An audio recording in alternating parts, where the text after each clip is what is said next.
உண்மையை சொல்லணும்னா அது ஒரு முப்பரிமாண காட்சி.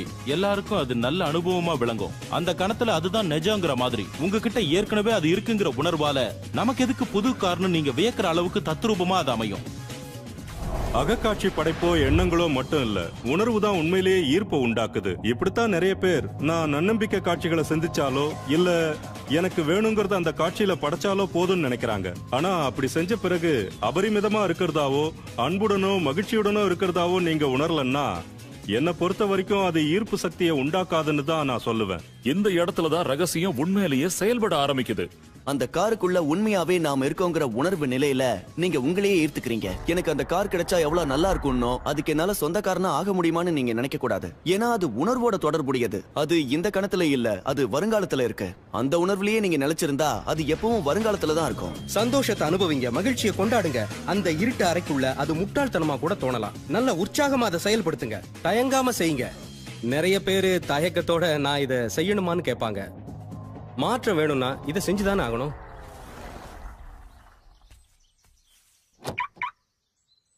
அந்த உணர்வு அதோட சேர்ந்து உங்க அகக்காட்சியும் ரெண்டும் இணைஞ்சு ஒரு கதவா திறக்கும்.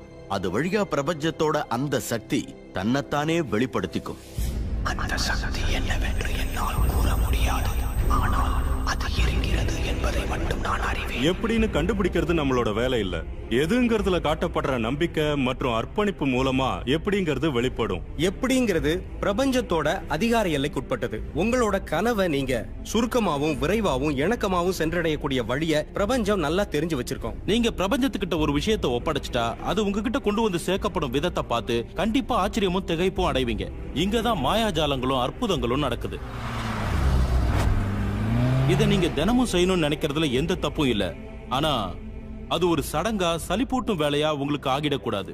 ரகசியத்தை பொறுத்தவரை முக்கியமான விஷயம் என்னன்னு பாத்தீங்கன்னா மகிழ்ச்சியான மனநிலை. இந்த மொத்த செயல்முறையும் உங்களை மகிழ்ச்சி கடல்ல ஆழ்த்தணும். எவ்வளவு முடியுமோ அவ்வளவு உவகையுடனும் இசைவுடனும் அதி உத்வேகத்துடனும் நீங்க இருக்கணும். இப்படிப்பட்ட ஒரு மாயாஜால வாழ்க்கை வாழறவங்களுக்கும் அப்படி வாழாதவங்களுக்கும் நடுவுல ஒரே ஒரு வித்தியாசம் தான் இருக்கு. இந்த மாதிரி மாயாஜால வாழ்க்கை வாழறவங்க சில நியதிகளை ஏற்படுத்திக்கிட்டவங்க. அவங்க ஈர்ப்பு விதியை பயன்படுத்துற வித்தைய கத்துக்கிட்டவங்க. அதனால அவங்க போற இடமெல்லாம் மாயாஜாலம் நடக்குது. ஏன்னா அவங்க அதை பயன்படுத்த மறக்கிறது இல்ல. ஏதோ ஒரு முறை மட்டும் பயன்படுத்திட்டு மறந்துடாம எல்லா தடவையும் அதை பயன்படுத்துறாங்க. மக்களோட கவனம் எதுலயுமே கொஞ்ச காலம் தான் நிலைச்சிருக்கும். அவங்க நான் இந்த நிகழ்ச்சியை பார்த்த ரொம்ப உத்வேகத்தோட இருக்க, என் வாழ்க்கையை மாத்திக்க போறேன்னு சொல்லுவாங்க. ஆனா எதிர்பார்த்த விளைவுகள் ஏற்படாது. நிலமட்டத்துக்கு கொஞ்சம் கீழே துளிர்த்து வெளியே வர தயாரா இருக்கும். ஆனா அந்த நபர் வெறும் மேல் மட்டத்தை மட்டும் பார்த்துட்டு இது நமக்கு சரி வராதுன்னு சொல்லுவாரு. அதுக்கு பிரபஞ்சம் என்ன பதில் சொல்லும் தெரியுமா? உங்கள் விருப்பம் எனக்கு கட்டளைன்னு சொல்லும். அது துளிர்த்து மேல வரவே வராது. நான் ஈர்ப்பு விதியை பத்தி தெரிஞ்சுக்கிட்ட உடனே அதை நான் நடைமுறையில சோதிச்சு பார்த்து என்ன நடக்கும்னு தெரிஞ்சுக்க ஆசைப்பட்டேன். 1995 நான் அகக்காட்சி பலகைன்னு ஒன்ன உருவாக்குனேன். வாழ்க்கையில நான் சாதிக்க விரும்புற இல்லனா வாழ்க்கையில நான் ஈர்க்க விரும்புற காரு, கை கடிகாரம், என் கனவு வாழ்க்கை துணைவி, அந்த படங்களை எல்லாம் வெட்டி அந்த அகக்காட்சி பலகையில நான் ஒட்டுவேன். ஒவ்வொரு நாளும் அலுவலகத்துல உட்கார்ந்துகிட்டு அந்த பலகையை பார்த்து அகக்காட்சி படைப்பை உருவாக்குவேன். அதோட அதை ஏற்கனவே அடைஞ்சிட்ட மனநிலைக்கு உண்மையிலேயே நுழைவேன். அதுக்கப்புறம் நான் வேற ஒரு இடத்துக்கு குடிபெயர்ந்தேன். என்னோட பொருட்களை ஒரு அட்டைப்பெட்டியில போட்டு ஒரு இடத்துல வச்சேன். அடுத்த 5 வருஷத்துல நான் 3 இடத்துக்கு மாறினேன். அதுக்கப்புறம் கலிபோர்னியாவுக்கு வந்து இந்த வீட்டை விலைக்கு வாங்கி 1 வருஷம் புதுப்பிச்சு கட்டினேன். இப்போ 5 வருஷத்துக்கு முன்னாடி நான் அட்டைப்பெட்டியில அடைச்சு வச்ச எல்லா பொருட்களையும் இந்த புது வீட்டுக்கு கொண்டு வந்தேன். ஒரு நாள் காலையில என்னோட 5 வயசு மகன் கீனன் என்னோட அலுவலகத்துக்கு வந்தான். 5 வருஷமா திறக்கப்படாத சில பெட்டிகள் வாசலுக்கு பக்கத்துல இருந்தது. என் மகன் கீனன் அந்த பெட்டிகள் மேல ஏறி உட்கார்ந்து காலால எட்டி உதச்சிக்கிட்டு இருந்தான். தயவு செஞ்சு கொஞ்ச நேரம் சும்மா இருக்கிறியா, நான் இங்க வேலை பார்க்கணும்னு சொன்னேன். இந்த பெட்டிகள்ல என்ன இருக்குப்பா? என்னோட அகக்காட்சி பலகைகள் இருக்கு. அகக்காட்சி பலகைகள்னா என்ன? அதுலதான் நான் என்னோட குறிக்கோள்களை குறிச்சு வச்சுக்குவேன். வாழ்க்கையில நான் சாதிக்கணும்னு நினைக்கிற விஷயங்களை அதுல ஒட்டி வச்சுக்குவேன் அப்படின்னு சொன்னேன். ஆனா அவனோட வயசுக்கு நான் சொன்னது புரியல. சரி வா, உனக்கு நான் அதை காட்டுறேன், அப்பதான் உனக்கு தெளிவா புரியும். அவனை பெட்டிக்கிட்ட கூட்டிட்டு போயிட்டு பெட்டியை திறந்தேன். அதுல இருந்த ஒரு அகக்காட்சி பலகையில நான் 5 வருஷத்துக்கு முன்னாடி அகக்காட்சி படைப்புல பார்த்த ஒரு வீட்டோட படம் இருந்தது. எனக்கு அதுல அதிர்ச்சியான விஷயம் என்னன்னா, அந்த படத்துல இருக்கிற வீட்டுல தான் நாங்க இப்ப குடியிருக்கோம். அதே மாதிரி வீடு இல்ல, அதே வீடு. எனக்கு தெரியாமலே நான் என் கனவு வீட்டை வாங்கி குடியேறி இருக்கேன். இதை நான் உணர்ந்ததும் என்னையும் அறியாம நான் அழ ஆரம்பிச்சிட்டேன். ஏன்பா அழுறீங்க? அதுக்கு நான், கண்ணா, கடைசியா ஈர்ப்பு விதி எப்படி வேலை செய்யுங்கிறத நான் புரிஞ்சுக்கிட்டேன். அகக்காட்சி படைப்போட முழு ஆற்றலையும் நான் தெரிஞ்சுக்கிட்டேன். நான் படிச்ச எல்லாத்தையும், நான் வாழ்க்கை நடத்தின முறையையும், என் நிறுவனத்தை உருவாக்குன விதத்தையும் நான் தெரிஞ்சுக்கிட்டேன். அது என் வீட்டு விஷயத்திலயும் வேலை செஞ்சிருக்கு. எனக்கு தெரியாமலேயே நான் என் கனவு வீட்டை வாங்கியிருக்கேன். கற்பனைதான் எல்லாம். அது வாழ்க்கையில் வரப்போகும் வசந்தங்களின் முன்னோட்டம். உங்களுக்கு என்ன வேணுங்கிறத முடிவு பண்ணுங்க. அதை அடைய முடியும்னு நம்புங்க.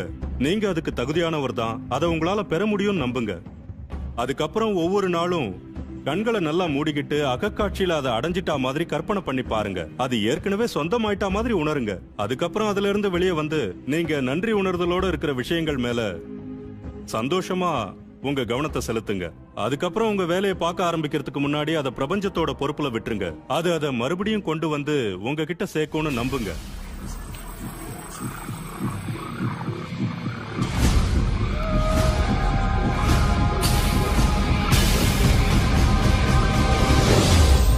ரகசியம் எனக்குள்ள ஒரு பரிபூர்ண மாற்றத்தை கொண்டு வந்தது. ஏன்னா நான் எதிர்மறையான எண்ணங்களை கொண்ட ஒரு தந்தையோட தான் வளர்ந்தேன். பணக்காரங்கள்லாம் கொள்ளையடிச்சு சொத்து சேர்த்தவங்க, பணம் வச்சிருக்கிறவங்க, ஏதாவது ஒரு வழியில மத்தவங்களை ஏமாத்தினவங்கன்ற எண்ணம் அவருக்கு இருந்தது. அதனால பணம் நம்ம கிட்ட இருந்தா நம்ம கெட்டு போயிடுவோம், கெட்டவங்க கிட்ட மட்டும்தான் பணம் இருக்கும், பணம் மரத்துல காய்க்கிறது இல்லைன்னு பணத்தை பத்தி எதிர்மறையான கருத்துக்களோட தான் நான் வளர்ந்தேன். நான் என்ன ராக்கஃபெல்லர்னு உனக்கு நினைப்பான்னு எங்க அப்பா அடிக்கடி சொல்லுவாரு. இப்படி இருக்கும்போது வாழ்க்கைங்கிறது ரொம்ப கஷ்டமானதுங்கிற தீவிரமான நம்பிக்கையோட தான் நான் வளர்ந்தேன். நான் கிளமன் ஸ்டோனை சந்திச்சப்போதான் என் வாழ்க்கையில ஒரு மாறுதல் ஏற்பட்டது. மனித மனம் எதை உருவாக்குகிறதோ அதை அதனால் அடைய முடியும். நான் கிளமெண்ட் கூட வேலை செஞ்சு